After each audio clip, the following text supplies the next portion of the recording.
temas, fenómenos, avances, retos. Encontremos soluciones. El programa de DIF Jalisco que te orienta y acompaña. De corazón. ¿Qué tal? Bienvenidos a De Corazón, yo soy Lourdes Mireles y me da un gusto enorme llegar hasta su hogar por el 17.1 del Sistema Jalisciense de Radio y Televisión y pues quiero presentarles a mi compañero Josué Chávez. ¿Cómo estás? La verdad estoy muy contento, esto es un privilegio para mí estar en este espacio junto contigo, Lulu, sobre todo en este espacio donde vamos a compartir y conocer la opinión de expertos sobre temas que nos atañen a todos definitivamente, pero sobre todo a nuestras poblaciones más vulneradas. Y la verdad es que es una experiencia que ya me muero por tener. Efectivamente, Josué, pero ahorita que comentas precisamente eso, cuando hablamos de poblaciones vulneradas, me pongo a pensar, ¿qué significa esto? ¿Por qué en algún momento existió el concepto? ¿Por qué se aplica? ¿A quiénes se refieren? ¿Tienes alguna idea? La verdad es que yo, muy por encimita, lo que uno busca en internet, y creo que es un tema que se habla mucho en redes sociales, creo que se refiere a personas que, por cómo está estructurada nuestra sociedad, son personas que se quedan un poquito al margen y, por así decirlo, desamparadas, y que justo estas dinámicas sociales que ya tenemos muy estructuradas las terminan poniendo en un peligro o en una situación en la que muy fácilmente sus derechos se pueden ver pues amenazados. Diste en el clavo, la verdad, porque cuando hablamos de una vulnerabilidad se trata de situaciones que quizá impiden que una persona se vaya desarrollando conforme a su proyecto de vida, pero a veces esa vulnerabilidad se ve intervenida por factores que no dependen de la persona, sino factores externos que van mermando ese avance como lo quisiera. Y precisamente, Josué, cuando dijiste que en las redes sociales y todo eso, tú en el quehacer cotidiano, en tu día a día, estás muy ahí, muy metido, muy curioso. Platícanos por qué es tan importante estar al día y bien informado, sobre todo de fuentes oficiales y muy serias en la web. Fíjate que es muy curioso porque normalmente uno supone que el resto de las personas piensa igual que nosotros, porque también nos rodeamos de personas que pues son nuestros amigos y familiares que seguramente tienen los mismos valores que nosotros. El estar en redes sociales te expone a las opiniones de todo el mundo y eso es muy importante para estos temas porque tenemos que conocer cuál es la perspectiva de todos los que nos rodean sobre estos temas para también entender cómo atacar estas problemáticas, cómo llegarle a las personas para que seamos más sensibles y más empáticos, porque definitivamente para que las personas más vulnerables reciban la reivindicación de sus derechos, pues tenemos que hacer trabajo en conjunto y todos tenemos que entrarle. Exactamente, y la opinión es muy importante, sobre todo el acercarse o allegarse de información certera, veraz y real. ¿Por qué? Porque en el mundo de la web hay muchas mentes brillantes y es lo que tú nos vas a llevar a descubrir. Quizá mentes brillantes, quizá historias sobresalientes o datos que quizá nunca imaginamos que existieron, que están y solamente es darle una escarbadita. O incluso también cuál es el estado del tema en redes sociales, cuál es el, ¿cómo decirlo?, la opinión general, la opinión pública sobre temas que a lo mejor pensamos cuando ya estás un poquito más empapado de los temas, pensamos que todo el mundo sabe lo que tú sabes, pero pues a lo mejor no. Y justo hablando de corazón, tenemos un pequeño sondeo sobre qué es lo que opina la gente de qué es hacer las cosas de corazón. Efectivamente, sobre todo aquí, este espacio se trata de retroalimentarnos nosotros, que nos vamos a estar acompañando por el espacio de 1 hora en sus casas, quizá a lo mejor cuando vayan al trabajo, pero es importante saber lo que la gente de Jalisco vive al día a día y cómo se apropia de estos conceptos y de estos temas que vamos a estar abordando. Y como bien lo dijiste, hacer las cosas de corazón, ¿qué involucra? ¿Qué acciones o qué actitudes te parece? Pues vamos a verlo. Vamos. Hacer las cosas con corazón es hacer las cosas bien, hacer las cosas responsablemente y sin esperar un bien común. Yo creo que hablando generalmente es hacer lo que te nazca, hacer para un bien, ya sea a personas o en el trabajo, y dedicarle pasión más que nada. Dar las cosas de corazón, entregarte y dar sin recibir nada a cambio. Hacer las cosas de corazón es apoyar a las personas sin un beneficio propio, contar que la persona pues se cumpla con su problema, o sea, ayudarla en la que tiene un problema y necesita una solución, en la cual si yo le ayudo a esa persona, no busco que esa persona me vaya a pagar después. Solamente espero que esa persona siga con la cadena, ¿no?, de apoyar a demás personas sin ningún beneficio mutuo. Hacer las cosas de corazón es porque te nace, te gusta, igual y te gusta ayudar a las personas y encontrar una sonrisa en su cara. Son pocas las personas que lo pueden hacer de corazón, pero también hay personas que ya lo hacen por el interés de saber qué puedo encontrar o qué puedo buscar, porque ahorita en la actualidad hay mucha gente que es muy abusiva. ¿Y qué les pareció? La verdad me encantó todo lo que los jaliscienses están dispuestos a dar cuando se hacen las cosas de corazón. Por eso decimos, los tapatíos somos gente de corazón. Josué, la verdad, son actitudes, son acciones cuando nos motivan a hacerlas de esta manera. Es por eso que dicen que Jalisco es referente en muchos aspectos. La verdad es que creo que este tipo de ejercicios, además de echarnos flores a los jaliscienses, también sirve para conocer el estado y cómo estamos pensando todos igual, cuál es el estado de las cosas respecto a eso, pero también sobre todo a respetar las opiniones ajenas, porque a lo mejor no para todos hacer las cosas de corazón significa lo mismo, pero mira, muy valioso el sentarse a escuchar opiniones ajenas de gente que a lo mejor ni conocemos. ¿Y qué crees? Te tengo una sorpresa. ¿Cuál? ¿Ves un reloj de arena en esta mesa del centro? También un micrófono y una taza, pero no sé a qué te refieres. Bueno, las tazas son nuestros cafecitos, pero bueno, ese reloj de arena nos va a acompañar al igual que el micrófono porque todos tenemos algo que decir y tenemos que ser y manifestar nuestra libertad de expresión, siempre con respeto. Y ese reloj nos va a marcar una dinámica que te quiero hacer y que va a abrir el tema culmen o el tema principal de nuestra charla. Lo voy a voltear y cuando lo volteé, tú tienes 30 segundos para que me digas todo lo que se te viene a la mente respecto a la pregunta. Entonces, ¿es examen? No, es nada más para saber precisamente porque como todos tenemos algo que opinar, lo que tú opinas, lo que tú conoces y pues ya después lo reforzamos con alguien que nos aterrice más porque la verdad, aquí todos somos, nadie es experto en algo, todos somos curiosos y todos estamos dispuestos a aprender, ¿te parece? Totalmente de acuerdo. A ver, Josué, ¿listo?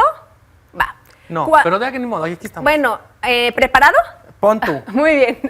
Cuando yo te pregunto sobre el concepto de desarrollo social, ¿qué se te viene a la mente? Corre tiempo. Ay, fíjate que es muy interesante. Yo ubico esta distinción que hacen entre asistencia y desarrollo. Y creo que desarrollo social es cuando le das las herramientas a las poblaciones para que tengan movilidad del estado en el que se encuentran hacia otro. Es lo que yo tengo entendido. Porque sí cambia, porque antiguamente cuando solo teníamos el tema de asistencia, era ser caritativos y darles lo que necesitan, ¿no? De que darles comida, agua, lo que necesitaran. Pero en desarrollo es ser filantrópicos y darles las habilidades para que ellos solos se provean. O sea, no le des pescado, sino enséñalos a pescar. Ajá. Pues me fuiste muy alto cuando dijiste filantrópico. Yo sí más o menos como que he escuchado y a veces tengo confusiones. ¿Te parece si vamos con alguien que nos diga qué diferencia hay entre hacer las cosas como de corazón, con caridad, o qué es la filantropía y cómo abona el desarrollo? Me parece perfecto. Pues vamos con el experto. Creo que se complementan el uno al otro, pero considero que la caridad es el reconocimiento de que hay un sujeto, hay un otro que tiene una necesidad y la voluntad por solventar esa necesidad. Y la filantropía la identifico como una meta que es el bien común a través del trabajo en conjunto y de la solidaridad. Creo que todos hemos atravesado a lo mejor un momento de caridad en donde reconocemos que hay otra persona que necesita algo y tenemos nosotros las condiciones para darlo, ¿no? La filantropía creo que es un poco más difícil porque, como te decía, involucra pues relacionarnos con otras personas, una meta en común, el derecho a la alimentación, ¿no? Reconozco que hay a lo mejor unas personas en situación de calle que tienen vulnerado este derecho. Yo puedo a lo mejor de manera caritativa decirle, oye, ¿saben qué? Yo les invito una comida, vénganse, o les doy un plato de alimento. Otra forma como más filantrópica de verlo o de intervenir es como involucrarse en programas con organizaciones de la sociedad civil, con programas institucionales que tengan que ver con este derecho a la alimentación y decir, bueno, mi granito de arena es a lo mejor participando como chef en una cocina o en un comedor comunitario, o mi labor involucrándome filantrópicamente es haciendo donaciones constantes, mensuales, etcétera, pero que lleven un poquito más allá de una sola acción. Creo que hay una multiplicidad de actores. México y Jalisco en especial creo que tiene un clima de organizaciones de la sociedad civil, instituciones públicas, personas voluntarias, que es muy pues tiene mucha capacidad para poder incidir en problemáticas que se tienen actualmente. Yo creo que primero lo que hace falta es reconocer que ya hay espacios que llevan a cabo tareas muy importantes, que pueden poner un piso más plano para todas las jaliscienses y todos los jaliscienses y involucrarse. Pues yo creo que el llamado más bien es a la acción. Como te decía, ya hay un clima muy próspero para intervenir en problemáticas sociales. Creo que lo que hace falta es que podamos identificar a lo mejor qué actores son los que están como involucrados, interviniendo en eso y acercarse. La participación es, creo que, el punto clave. Cuánta razón tiene Andrés Williams, que efectivamente es nuestro experto, que nos esclareció un poquito más la diferencia entre caridad y filantropía, Josué, porque efectivamente la filantropía ya no solo se trata de una sola persona haciendo el bien, sino el cómo ya esa persona, la acción de esa persona impactó a una o varias, pero cómo esa persona se involucra con otros sectores, ya sea político, médico, académico, social, para que esa causa o esa necesidad sea cubierta y cómo, como sociedad, vamos a ir avanzando hacia el bien común. Claro, y mira, como tú decías, Jalisco definitivamente es un referente en temas sociales y también en eso tenemos que ser un referente. Tenemos que poner todas nuestras diferencias de lado en pro de la gente que más lo necesita, de todas nuestras poblaciones vulnerables. Y precisamente que hablas de referentes, aquí en este espacio, cada semana vamos a tener a personas expertas que nos van a llevar hasta el núcleo del tema, del problema y también el cómo, vamos a descubrir en equipo cómo encontrar soluciones a todas estas problemáticas que en algún momento pueden ser pues muy delicadas, pero que también podemos hacer equipo para que el desarrollo y los desenlaces sean felices y sobre todo en apego a los derechos. Justo, Lulu, que la verdad, si a ustedes les gustó la entrevista con Andrés Williams, les va a fascinar lo que tenemos. Tenemos una invitadaza que es el referente de cómo hacer las cosas de corazón y sobre todo al estilo Jalisco definitivamente. Entonces, porfa, no le cambie, vamos a ir a un corte, pero es breve, se lo prometo, miren, de corazón. De corazón. De corazón. Y pues ya regresamos a De Corazón. Les dije que era breve la pausa y sin más preámbulo, les anticipábamos a una invitada y madrina de lujo a nuestro programa. Está con nosotros la presidenta del Sistema DIF Jalisco, Maye Villa. Bienvenida. ¿Cómo estás? Ay, hola, muchísimas gracias. Gracias por esta invitación a este primer programa. Estamos felices de poder estar el día de hoy aquí y pues bueno, empezar. Con todo, muchas gracias. Gracias por estar aquí. Josué estaba muy emocionado porque dijimos, bastante. Vamos a abordar el tema. Es que justo en el bloque anterior estábamos hablando de que, bueno, para mí la diferencia que hay entre este concepto de caridad que tenemos, que a mí me parece un poco antiguado, y la diferencia que hay con el término de filantropía, y que lo importante que es como bajar ese término de allá del pedestal que lo tenemos a un valor que deberíamos de tener todos, que es este amor a la sociedad y a que todos estemos bien y al bienestar de los otros, pues. Y creo, la verdad, y no es para echar flores, no es hacerle la barba a nadie, pero yo sí estoy muy convencido que aquí nuestra presidenta del Sistema DIF Jalisco, Maye Villa, es un gran ejemplo, o sea, que la verdad es que usted es un gran ejemplo de una persona filántropa y una persona que siento yo que sus acciones son de corazón en pro de la sociedad jalisciense, la verdad. Y no es por hacerle la barba, yo soy la primera persona que digo que tenemos que tratar a las personas como personas, pero usted sí me parece un gran ejemplo de esto. Y precisamente que nos está diciendo toda esta descripción, que se queda corta, creo yo. Platícanos, Maye, ¿cómo inició este camino de filantropía, de amor al prójimo, de ser solidaria en tu vida? ¿Cuándo tomaste esa decisión? Pues bueno, yo nací en una familia que tuve un gran ejemplo de mi papá y de mi mamá, la verdad, como que siempre fue ayudar al otro, ver por el otro, trabajar por el otro, estar pendiente de las necesidades del otro y del que más nos necesita. Y bueno, eso lo vas aprendiendo con el ejemplo de ellos, con las acciones de cada día, y así nos llega este gran paquete que ha sido lo más hermoso de nuestras vidas hace 10 años, que empezamos en el servicio público gracias a mi esposo Pablo, que dijo sí, y quiso entrar en este mundo, que es un poco loco, pero es increíble. La verdad, te hace sentirte muy bien, muy agradecida con la vida, con Dios, con todo, porque tienes un espacio perfecto para el poder servir, para el poder dar, para despertarte y decir, este es un día maravilloso y bueno, ¿qué me toca hacer? Que puras cosas increíbles, puras cosas que te gustan. Y así, yo creo que así ha nacido, y la gran oportunidad de primero servir en Zapopan durante 6 años, después en Guadalajara 3, y ahora arrancando Jalisco. Exactamente, 2 de los principales municipios de este bello estado. ¿Y qué te parece? Te preparamos una cápsula informativa sobre una de tus insignias al momento de llegar a Zapopan. Ahí viste una realidad que dijiste, ¿qué está pasando? Vamos a poner especial atención. ¿Te parece que vayamos a esta pequeña cápsula y la comentamos al regreso? Claro. Adelante. Una cosa es entender el autismo de manera general o superficial, pero otra mucho más importante es entender a las personas autistas que tenemos enfrente. Atendemos en el servicio de acompañamiento terapéutico a niñas, niños y adolescentes autistas de entre los 2 años y los 15 años. Principalmente nos enfocamos en áreas de socialización, autonomía, desarrollo de habilidades de autonomía, adaptación a cambios o a entornos nuevos. Tenemos simuladores también, que son muy importantes para el desarrollo de habilidades adaptativas. Durante 13 años, DIF Zapopan fue el único servicio público especializado en autismo. Ha hecho que tengamos una sobresaturación y la lista de espera crece exponencialmente, es decir, no hemos alcanzado ninguna estabilidad. Hoy una persona que se registra en nuestro servicio va a tener que esperar 2 años y 10 meses para una evaluación diagnóstica y 5 años para ingresar al servicio terapéutico. Pero eso también nos habla de que para muchas personas, aunque hay muchos servicios en el sector privado, son inaccesibles económicamente.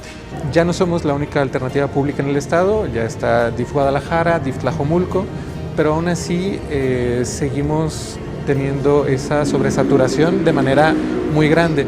Y también es por ello que desde hace muchos años se proyectó la creación del segundo centro de autismo, es decir, un crecimiento interno. La atención que se brinda es a chicos desde los 3 años hasta los 45 años, tanto en atención de intervención terapéutica especializada y talleres prelaborales. Los talleres prelaborales que tenemos son para chicos desde los 15 años, pues lo que se busca es dotarlos de herramientas para que ellos en algún futuro puedan integrarse al mundo laboral en alguna empresa o autoemplearse, ya sea la elaboración de algún producto. Se hace al inicio un plan de intervención con el usuario y se plantean objetivos. También se da atención terapéutica y psicológica a sus familias, justamente para poder llevar un acompañamiento, que ellos tengan las herramientas de intervención en casa, poderlo también replicar en las escuelas y bueno, en todo su entorno. Estamos, digamos, al tope, al cupo máximo de nuestros usuarios en ambos turnos, tanto de atención terapéutica como de talleres. 2 años dura la atención terapéutica, no propiamente porque a los 2 años ya no se requiera la atención o se hayan cumplido los objetivos, sino justamente por esta necesidad de atención a más familias. Es que tardó mucho en hablar. Me dijo el neurólogo que podía ser autismo y me dijo que lo metiera a terapia de lenguaje. Y lo estuve metiendo a terapia de lenguaje por fuera, particular, y le fue muy bien, y después lo inscribí aquí en el DIF y ya tiene poquito más de 1 año. Ha progresado muchísimo, de hecho él ya se comunica bien con otra persona, o sea, todavía le cuesta poquito trabajo, si tú le preguntas algo todavía le cuesta poquito trabajo como analizar la pregunta, pero ya capta muchas palabras. Antes no era nada sociable con los niños y ahorita juega mucho con los niños, ya en la escuela ya se incluye con los niños. Me dicen que a lo mejor es etapa 1, yo he visto niños más con unas crisis más fuertes y sí les digo que tengan un poquito de paciencia, pero pues trabajando en terapias y en conjunto con uno mismo como papá, pues salen adelante. Y sí, paciencia es sobre todo mucha paciencia con los niños con esta condición. Existen instituciones privadas que atienden esta población neurodivergente y el hecho de que ya hayamos centros con atención pública me parece espectacular, que el gobierno se esté involucrando, que esté llegando cada vez a más oídos y que se le dé la importancia y la visibilidad necesaria, y de esta manera poder dignificar los derechos de las personas con alguna neurodivergencia. sabemos que el trabajo directo, el trabajo terapéutico, es el 50% de lo que necesitamos para que las personas alcancen una vida con calidad. El otro 50% pues está en cambiar los espacios públicos, cambiar las dinámicas sociales para que las personas diferentes puedan tener pues una participación mucho más amigable y respetuosa en todas las áreas de su vida. Pues ahí tienen los que escuchaban, son los encargados de los centros de autismo, tanto en el municipio de Zapopan como en Guadalajara, 2 de las sedes, en donde pues el atender esta condición, como lo decían, esta neurodivergencia ha estado ahí latente desde siempre. Maye, platícanos cómo fue este primer contacto que tuviste tú con esta realidad en el municipio de Zapopan. Así es, justo fue hace 10 años que empezamos en el municipio de Zapopan. Contábamos en el DIF Zapopan con un centro de autismo que eran 2 cuartitos donde se daba atención psicológica y una terapia de lenguaje y una terapia psicomotriz, donde se atendían a 14 niñas y niños, con el horario obviamente nada más matutino. Pues bueno, vimos la necesidad, sabíamos que era impresionante el tema con los niños con esta condición. Nos dedicamos a conseguir el recurso, tanto municipal como tocar puertas, tocar muchísimas puertas con empresarios para pedirles ayuda. Y así logramos este primer centro de autismo en Zapopan. Duramos 2 años en construirlo, rehabilitarlo, y ahora pues es una realidad. Actualmente se atienden a 145 niñas y niños, pero pues tristemente tenemos una lista de espera en Zapopan de 2.500 niñas y niños. Bastante larga. Así es. Yo tengo una pregunta, me intriga un poco. Yo de verdad no, o sea, entiendo pues como presidenta del DIF y en estos temas, pues hay un montón de poblaciones prioritarias, un montón de grupos vulnerados. ¿De dónde nació su contacto o su interés por entender y atender a la población autista? O sea, además de encontrar estos 2 cuartitos, ¿por qué ese interés tan particular? Porque es un tema, lo digo mucho, cuando el tema es doloroso la gente no lo quiere tratar, pero ¿de dónde, o sea, justo el tema del autismo, por qué? La verdad, del corazón y ver la necesidad. Sabíamos que era impresionante, como bien lo decían en el video. Hay muchas asociaciones civiles donde tratan a todas estas niños y niños, pero hay muchas familias que no pueden pagar estas terapias, que no pueden asistir a estos lugares que son privilegiados, desgraciadamente, y esta condición no es de gente privilegiada, sino que tenemos que dar atención, y eso es lo que sucedió. Nos dimos a la tarea de hacer este centro y bueno, así nació. Después en Guadalajara contábamos con un espacio donde estaba abandonado y ahí se construyó el segundo centro de autismo, que es nuestro centro de autismo Guadalajara. Actualmente se atienden a 450 niñas y niños, pero también tenemos una lista de espera de 2.500 niños y niñas. En el Centro de Autismo de Guadalajara atendemos a niños hasta los 45 años de edad, con los talleres prelaborales. Efectivamente, es la parte importante, ¿no? Porque en ocasiones escuchamos que cuando sea un diagnóstico oportuno y temprano, mucho mejor, pero ¿qué va más allá? Nos hablaba la directora de inclusión de los centros en Guadalajara, que son 2 años la atención, pero pues no es porque no quieran dar más, sino porque es como el empujoncito que a las familias se les da para que ellos se apliquen y continúen con esto. Lo bueno es que están los talleres prelaborales. Así es. A mí la verdad me da un poquito de tristeza saber que solo tienen acceso a 2 años. Pero bueno, como bien lo dices, es como empujarlos a buscar otra forma. También trabajamos mucho en la capacitación y formación de los padres de familia, que ellos desde casa pueden seguir y dar continuidad con todas estas terapias, ayudándolos y sensibilizándose con el tema. Y bueno, estos 2 años son pues un privilegio, pero tenemos que luchar por más, porque yo estoy segura que con 2 años no es suficiente para nuestras niñas y niños. Y precisamente para eso estamos aquí, para que más adelante nos cuentes qué se viene, porque pues ya tuviste el primer contacto en 2 municipios con bastante población, quizá de los más poblados en el estado, y viste al llegar al Estado, una necesidad que imagino se multiplicó. ¿Te parece que después del corte nos digas en qué se está trabajando actualmente? Claro que sí, con muchísimo gusto. Perfecto, pues allá que a los que están en casita no le cambien, vamos a una pequeña pausa que es muy breve, regresamos aquí, estamos en De Corazón. De corazón. De corazón.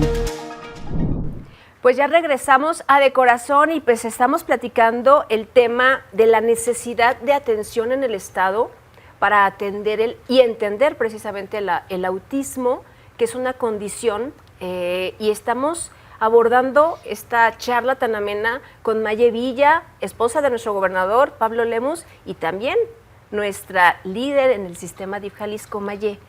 Platicábamos hace ratito esta necesidad de fortalecer los lazos, de sensibilizarnos como sociedad ante las poblaciones con neurodivergencias y en este caso el autismo. Platícanos, cuando llegas al Estado y ves esta magnitud del problema, por así llamarlo, ¿qué decidiste hacer? ¿Cuál es el primer paso después de tus dos experiencias pasadas en Guadalajara y Zapopan?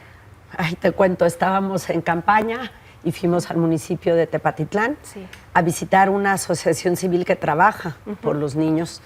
Y padrísimo, porque llegamos con y tienen un modelo de atención el mismo que Zapopan y Guadalajara. Entonces llegué, era un centro pequeñitito, pero solo dando atención, creo que tienen 40 niñas y niños que vienen de diferentes municipios del estado, de ahí, de la región. Llegué ese día en la noche con Pablo, mi esposo, y le digo, esto no puede ser posible, tenemos que hacer que sea una propuesta de campaña los centros de autismo. Y así empezó. Me dijo, sí, hay que buscar el cómo sí, y así fue.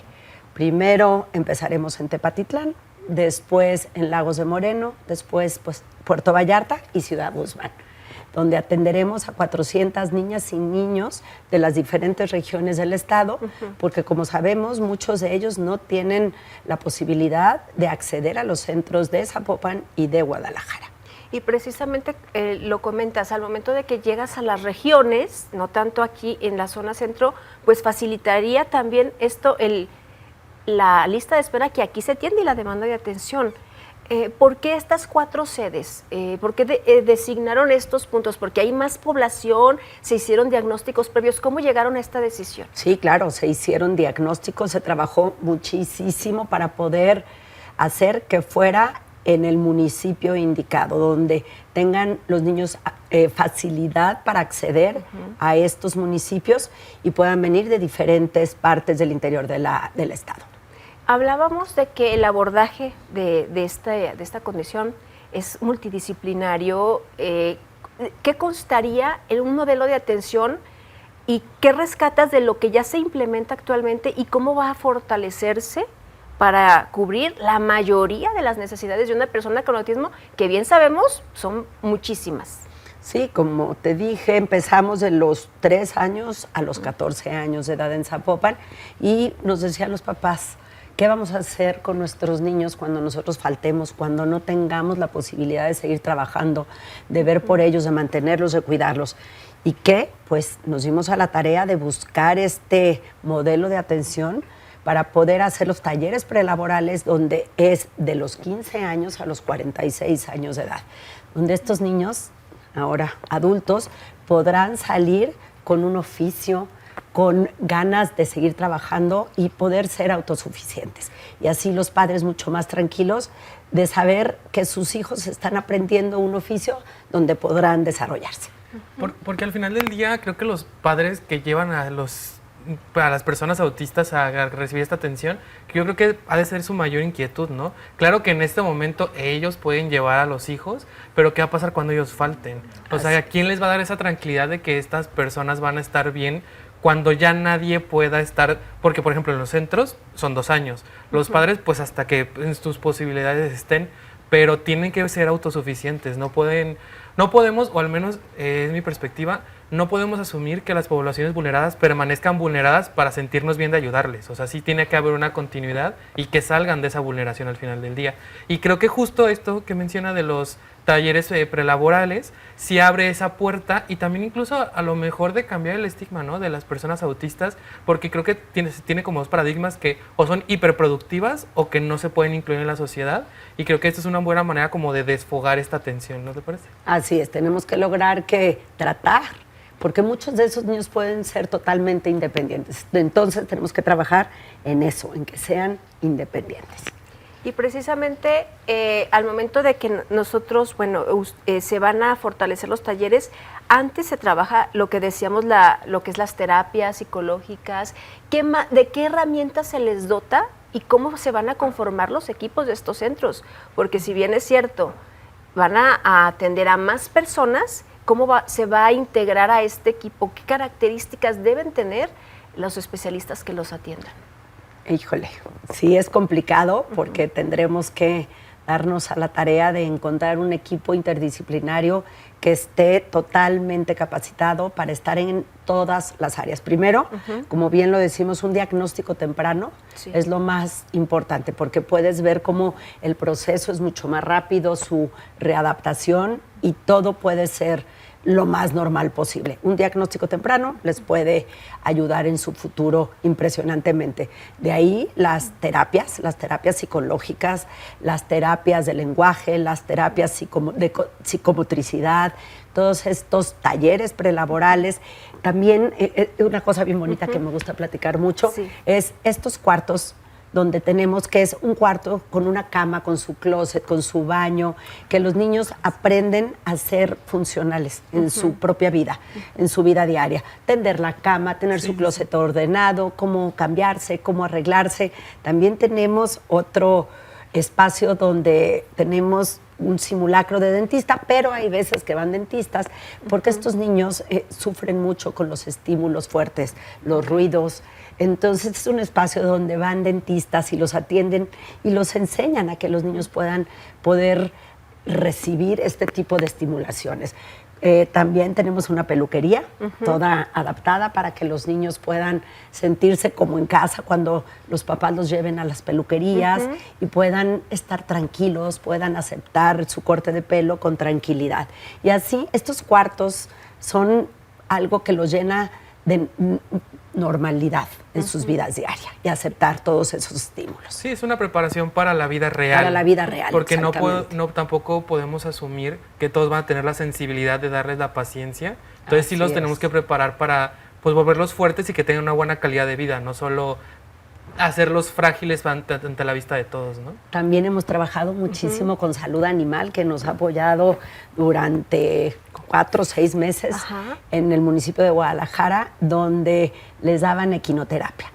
Entonces vimos un cambio radical en todos estos niños donde estuvieron en el verano, en estas clases, donde los Charros de Jalisco estuvieron también súper comprometidos, ayudándonos para poder darles estas clases a todas estas niñas y niños. Fue una cosa impresionante ver el resultado con estos niños que estuvieron en nuestra prueba piloto, que ahora será una realidad en los diferentes municipios, que también tenemos que tomarnos de la mano con estas asociaciones civiles, como son los Charros de Jalisco, y así podremos hacer que esto sea una realidad. Tocaste un punto muy importante, porque al principio, en el primer bloque, decíamos que el tejer redes, el de ayuda mutua, es lo más importante, porque la frase trilladísima que decimos, el gobierno no puede solo, es porque realmente para atender a la sociedad tenemos que caminar con la sociedad. Y el hecho de que digas que tenemos que hacer nexos con estas asociaciones civiles que ya llevan una experiencia y un camino recorrido, híjole, al momento de hacer la sinergia con las familias a las que vamos a atender, a las asociaciones civiles y obviamente todo el sistema estatal, pues vamos a tener bellísimos resultados. Y cada día me queda más claro que de verdad, si no nos unimos sociedad civil y gobierno, no podemos trabajar, no podemos dar resultados, no podemos hacer nada. Sí, y precisamente quiero que antes, el tiempo se nos va volando, ya antes de entrar a la recta final en el siguiente bloque, quiero que nos platiques qué crees, y la voy a dejar abierta para pensarle, ¿qué crees que ha sido el mayor obstáculo en este camino? No te voy a dar pistas, pero ni tips, pero lo que en tu experiencia has visto en este recorrer, porque 10 años, híjole, se dicen fácil, pero hay muchas experiencias que has estado recopilando. ¿Te parece que me lo contestes al regresar del corte? Claro que sí, con muchísimo gusto. Claro que sí, pues estamos en De Corazón, no le cambie, ya desafortunadamente vamos cerrando el tema, pero vamos a también dar recomendaciones de qué hacer cuando en casa no se tengan las herramientas o a dónde acudir cuando se presente un caso o sospecha de autismo. Vamos, no le cambie. De Corazón. De Corazón. Ya regresamos a la recta final de este primer programa de Corazón, Maye, y dijimos y dejamos la pregunta abierta. ¿A qué te enfrentaste? ¿Al obstáculo más grande en este trayecto para atender el autismo? Pues un obstáculo enorme fue, como sabemos, siempre los recursos son insuficientes. Como te dije, tuvimos que tocar muchas puertas para poder lograr este primer centro de autismo.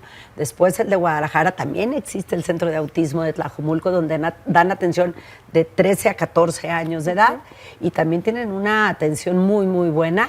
Y pues bueno, después esta colaboración, coordinación con el CRIT de Occidente, Teletón, que la verdad han sido unos grandes aliados en este caminar con nosotros desde Zapopan y ahora pues de mejor manera porque dan atención a 200 niñas y niños del estado en su turno vespertino. Firmamos este convenio en el mes de enero y ahora pues es una realidad poder colaborar y trabajar de la mano con todos ellos. Y creo que eso creo que es un ejemplo de cuando se dice que se necesita de todo un pueblo para criar un solo niño. Acá son niñas, niños, adolescentes y personas adultas y sí se necesita de la colaboración. Creo que ningún esfuerzo unitario va a ser suficiente, pero sí es trabajo de todos. Al final del día, hasta para las empresas, estas personas pueden ser talento que no se está aprovechando, puede ser personas que podrían estar aportando a la sociedad, que se les está dejando de lado como si su esfuerzo no valiera igual y pues por supuesto que vale igual.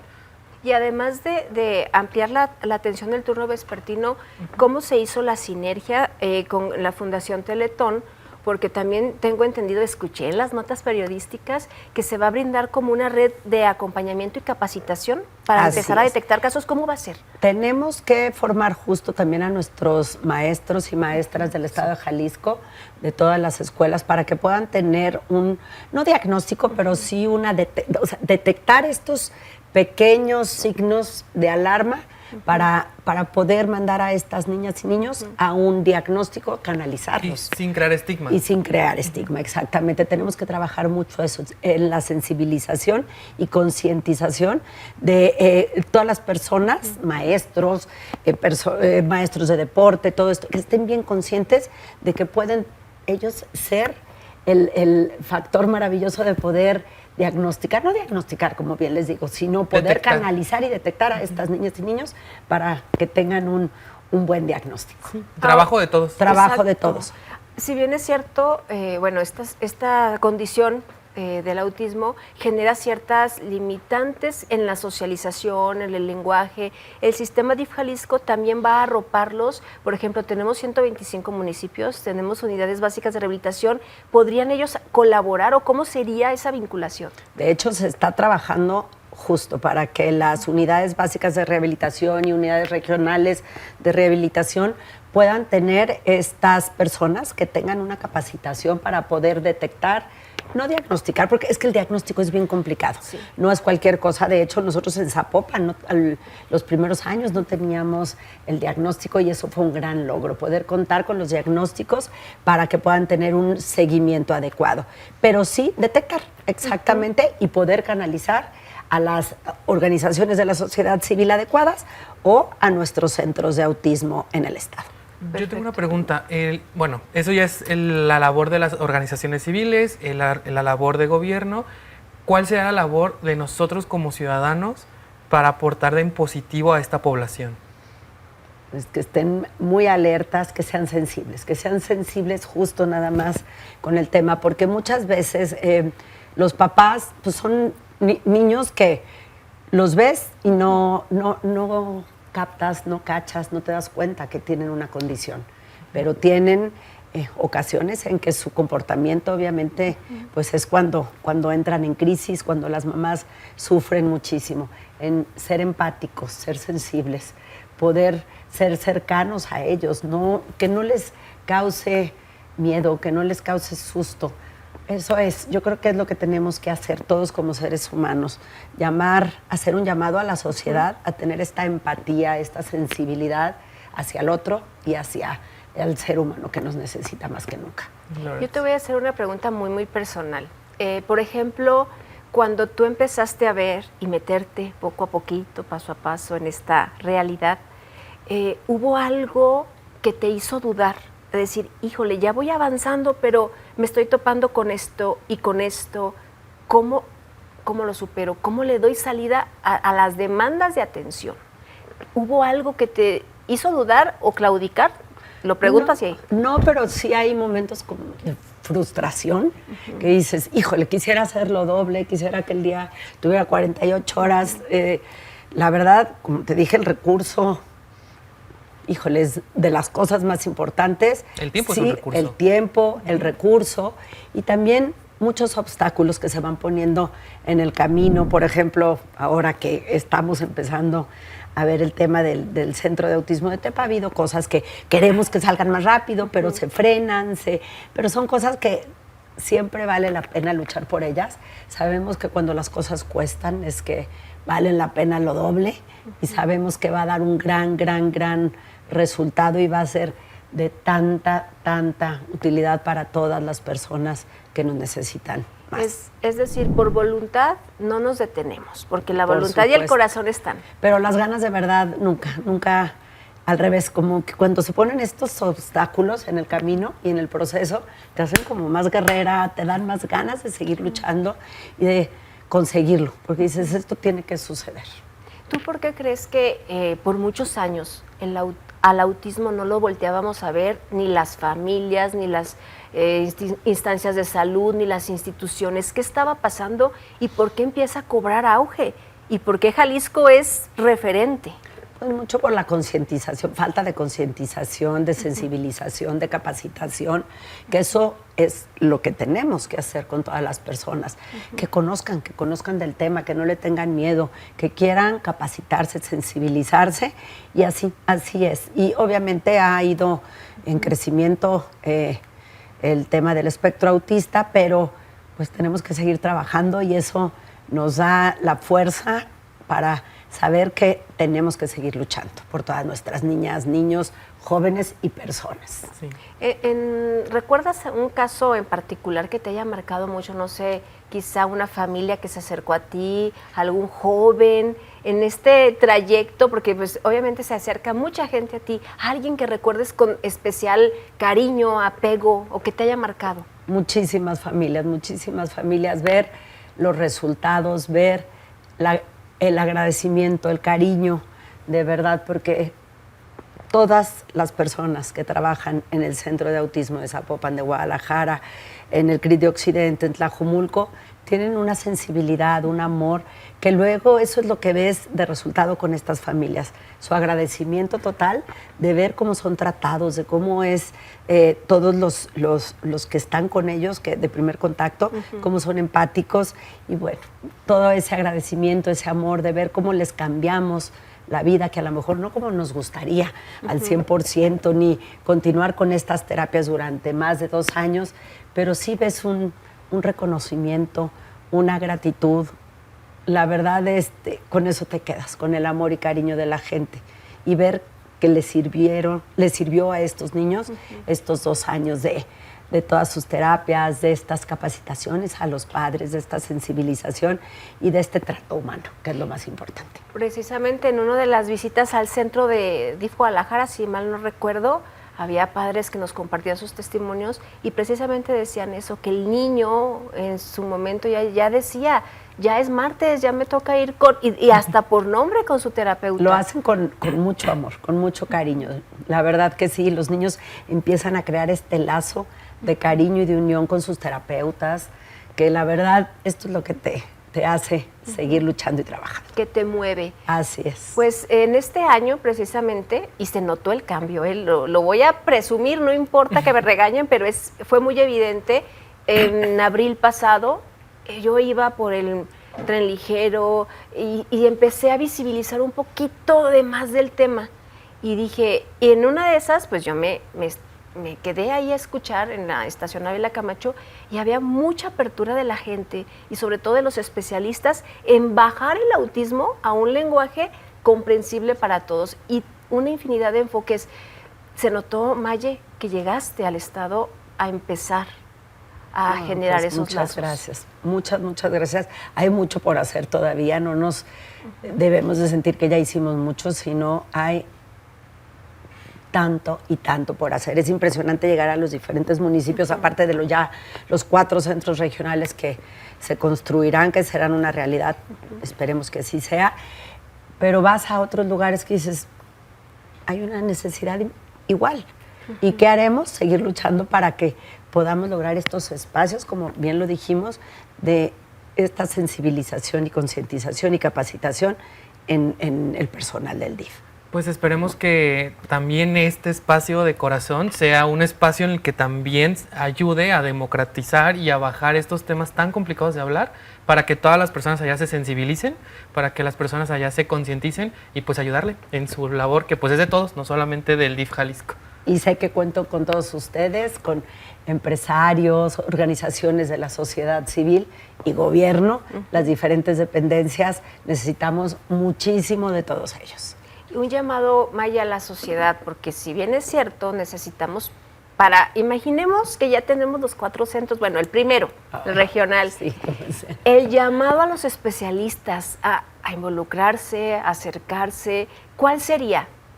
Haz de cuenta que te están escuchando y ¿qué sería ese mensaje que quieres dejarles tanto a los especialistas como a las familias necesitadas de esta atención urgente? Pues que se involucren de verdad con el corazón, con su conocimiento, con su sensibilidad. Ya sé que lo digo 300,000 veces, pero eso es lo que tenemos que hacer, llegar, porque de por sí tienen un gran problema todas estas familias, estos niños se sienten a veces pues, que no quieren, no los acepta la sociedad, que estén muy, muy sensibles, que estamos de puertas abiertas en el gobierno para recibir su talento, su recurso, su tiempo, su amor, que estén de verdad muy, muy cercanos con nosotros porque no podemos solos. Pues ahí está el llamado y el mensaje. Maya, muchísimas gracias. El tiempo se nos pasó volando, pero esperamos tenerte próximamente en otros temas de interés y pues agradecerte tu tiempo y sobre todo esa expertise y esa guía que sin duda va a ir marcando camino en las instituciones y sobre todo en las familias que nos están escuchando. Muchísimas gracias, gracias por este espacio y aquí estamos. Tenemos que seguir trabajando. Por prestarnos su valiosísimo tiempo y pues, gracias. ¿Qué más nos queda, Lulú, más que despedirnos? Por desgracia, ojalá nos pudiéramos quedar platicando, muchísimos más temas, pero pues el tiempo es nuestro peor enemigo, que te dijera yo. Y aliado también, no polarices. Entonces, yo lo único que les quiero decir en casita es que este es su programa, este es su espacio, y se los digo así de corazón, vamos a llegar a cada rincón de su corazón, porque ustedes nos van a marcar la pauta, qué es lo que quieren saber, qué es lo que necesitan, porque nosotros también, como decíamos al principio, somos sus cómplices en este trayecto llamado vida. Yo soy Lourdes Mireles, agradezco a Josué Chávez y a Maye Villa que compartieron esta mesa y esta charla tan amena. Nos despedimos y los esperamos el próximo miércoles aquí en Jalisco TV. Muchas gracias. Muchas gracias.